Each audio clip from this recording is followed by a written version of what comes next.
Hello and welcome to this week's episode of Cut Through the Noise with me, Aisling O'Rourke. Cut Through the Noise is the podcast that helps you increase your sales through elevated communications and marketing. And you are very welcome to this week's episode of the series. We are now, would you believe it, in the 7th series of the podcast. We are now officially over 1 year old. And thank you sincerely to all of you that have been supporting us since we started in 2024. Today, I had the pleasure of speaking with Kyra Fingleton. Now, Kyra is a business owner in County Laois, and her company is Glamping Under the Stars. And the reason I wanted to speak with Kyra was because she felt that she was suffering from greenhushing. Now, you might have heard of greenwashing, but you might want to ask, what exactly is greenhushing? I hadn't heard of the phrase either, but I think it's something that would be of interest to, quite frankly, every business owner, because at times we're guilty of not promoting ourselves as much as we should, and a lot of the time that comes down to fear. So I hope you enjoy my conversation with Kyra about greenhushing, and I hope you find this session helpful. Stay tuned.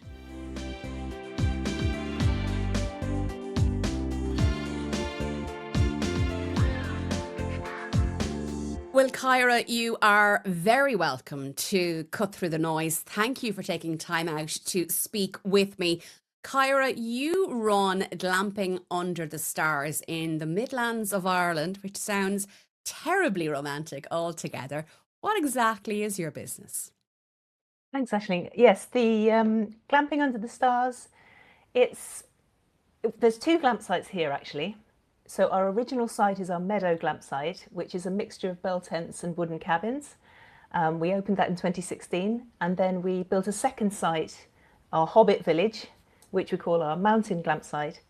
And there are 6 grass-roofed Hobbit houses. They're super warm, super cozy, highly insulated, and both sites are very popular with families and groups of adults. So we get a lot of hen party groups. Obviously, we don't mix them with the families. And we also get wellness retreats and groups, extended family groups, that kind of thing. It sounds fabulous. And like, Ireland is an amazing place to really spend some time in, particularly when we get the weather. So, doing what you do and like being, well, a hospitality venue, someone who operates within the tourism sector, and then added in your efforts to be a sustainable and biodiverse business. Talk to me about how you manage all of that, because as I understand it, it's not a particularly large team. It's not a huge team. Myself and my husband co-own the business, but he has another job. He works outside, and so it's mainly me. I'd be the meter and greeter. I handle all the bookings and all the marketing as well. We do have a team of staff who come in and do the cleaning and bed making and just keep the place running, and they're absolutely brilliant. We have a lot of young people on our team, and they are fantastic. But yeah, it is just me doing the marketing and all that kind of stuff. Yeah. Now, for listeners' benefit, Kyra and I met not too long ago at a workshop that I was invited to deliver about communicating your business's sustainable and green credentials. And that workshop I was delighted to deliver, and I was hosted by Caroline Hoffman of The Cube. And if you don't know what The Cube is, well, The Cube is the low carbon centre of excellence. It's for the Midlands region, but it's based in Portlaoise in County Laois. And Kyra at that meeting really stumped me with a new phrase that I hadn't heard about. But before we get to that, Kyra, talk to me about your sustainability efforts and why you try to be a sustainable and biodiverse in particular business.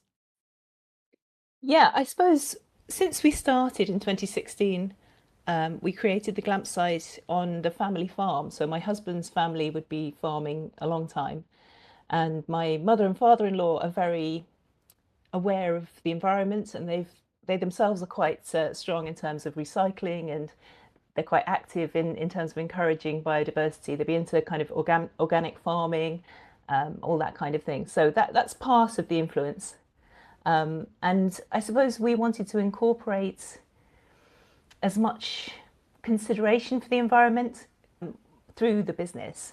And glamping is something that lends itself very well to this because it's all about being outside in nature. For us, it is anyway.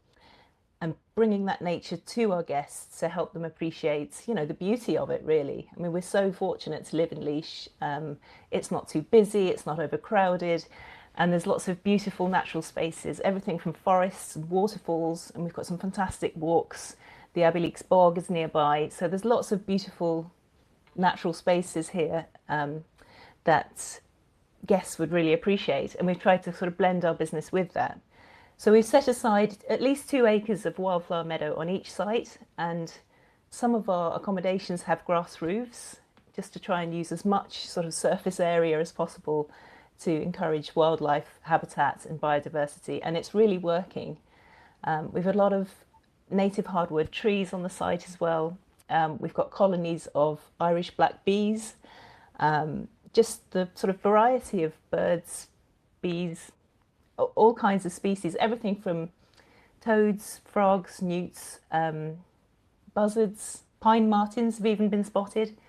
And guests really engage with that. So it's core to our business, especially families with kids are really excited by seeing all these different creatures and, chasing butterflies, dragonflies, all that kind of stuff that perhaps they don't see in their day-to-day life if they're living in the city, for example. I mean, we have had kids sitting on the grass and kind of being amazed that the grass was alive, that there was creatures living in the grass, that they'd never really experienced that before. Either kids today tend to live a lot of their lives inside. Partly that's computers and the internet and all that kind of stuff, but partly sort of safety as well. I think they're not let out to explore by themselves as much in natural spaces. Yeah. And we can give them that freedom, and it's a huge part of the experience. And talk to me then about how you have been, I suppose up until now, how you've been marketing the business, because as you describe it there, it sounds idyllic. Like it sounds like something out of a Hollywood movie. I'm hearing the bird song as you're describing it, as I talk to you from my city apartment. But, obviously you have to, as a business, as a small business with this unique offering, put some effort into letting people know that you exist.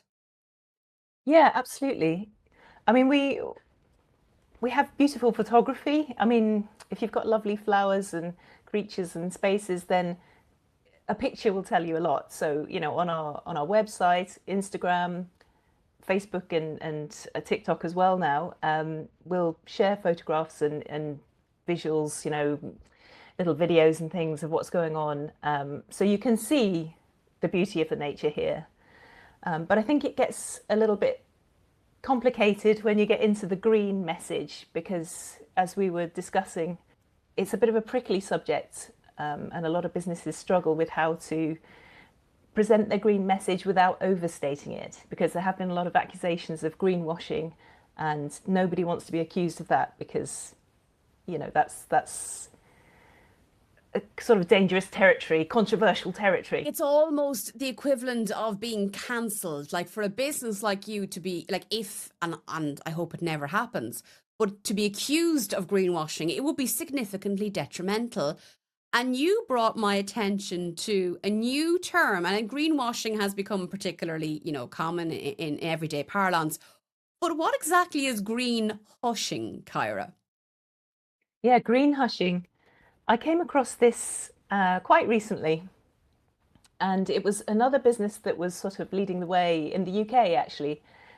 They were being held up as an example of someone who was doing green hospitality really well, but they were also presenting the message quite well. And the lady was giving this presentation about everything that they were doing in their business, all their green activities and commitments. And then she said, if you're not sharing information about your business in terms of what you're doing for the environment, then you're greenhushing, which is nearly worse than greenwashing. And the greenhushing is It's when you're not talking about it. And she felt that it was really important that you highlight your green activities to your guests and to the wider sort of population in your social media, etc., so that you've got the word out there that it's something normal and something that businesses are expected to do and should be doing. And we have basically a moral responsibility and obligation to tell people what we're doing and not sort of try and hide it under a bushel, and to make it the norm, to make it mainstream, to say it's not just a nice add-on that you can do, or, a bit of, I don't know, recycled toilet paper or whatever it is you do, a bit of recycling of the glass bottles that are coming out of the site, but to try and integrate it into your business and to tell people, to highlight it to people, and particularly, I think, to introduce people and bring, in our case, bring guests up close to nature. So we have, in the wildflower meadows, for example, we encourage guests to really interact with it. We have these little mown pathways through it, so it's like almost a meditative experience for adults, say, to walk through it, but kids play hide and seek in it because the grass is up, it's, say, waist high on them, and they can sort of scooch down and pop up, and in the meantime they're interacting with the world around them, the natural world that they may not get up close with at home. And that's hugely powerful in terms of how much value is in protecting the environment. And I'm listening to you talk about it, and I'm seeing in my mind's eye all of these marketing opportunities. And I know we discussed this when we met, but like, frequently for businesses, it can be really hard to see what, to someone like me from a communications background, really obvious marketing opportunities, and things that you should be shouting quite literally from the rooftop about how amazing Glamping Under the Stars is, for example. But I can understand why this fear of being accused of greenwashing because you're not perfect is Yeah. holding you back in your marketing. And that's why I wanted to bring you on the podcast and to have a conversation with you around it, because I think, Kyra, you're not alone. There'll be an awful lot of business people who are holding back on really sharing their unique selling points because they're afraid of the fact that their business in their mind isn't perfect. And I wonder, what did you, like, from our conversation, like, what did you find helpful? What might have spurred you on to maybe be a little bit kinder on your own efforts? Yeah, this is so interesting. I have to say, probably when I went to your session, the thing that shocked me was the other businesses who were attending your session on how to project their green message, because there were people in that room who have won multiple awards for their sustainability, and I was thinking, what the heck are you doing here? You're doing everything right, and you've got all the awards to prove it. Why would you need the session? And there was another lady in the room who was representing the only organic certified garden in Ireland, and they're based in Laois as well. And they felt sort of coy about mentioning what they were doing. And I just thought, this is absolute madness. And then I thought, it occurred to me, it's also madness for me that I'm not promoting it more so. So just being in the room with the other people was probably the biggest aha moment, as Oprah Winfrey might say. Just I was thinking, this is absolutely ridiculous. These guys are fantastic. They're doing loads, and actually so are we. But we don't talk about it for the same reason that they don't talk about it. So that was probably the biggest wake up call. And I think that is what's key about any kind of group communications exercise, the opportunity to hear from other people who are in a similar circumstance. And they don't have, like, it doesn't have to be sustainability that you're hushing. It could be anything that you're not really stepping into the power of marketing your business really confidently and strongly.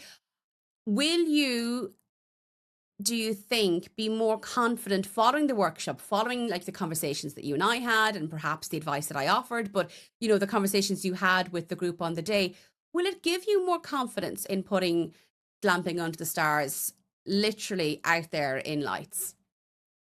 Yeah, absolutely. I mean, we're quite good in the marketing front generally anyway, but definitely I've been shy about talking about any green activities or using terms around environment. And, I would have maybe alluded to, oh, isn't it nice that we've got butterflies and dragonflies for the guests to meet?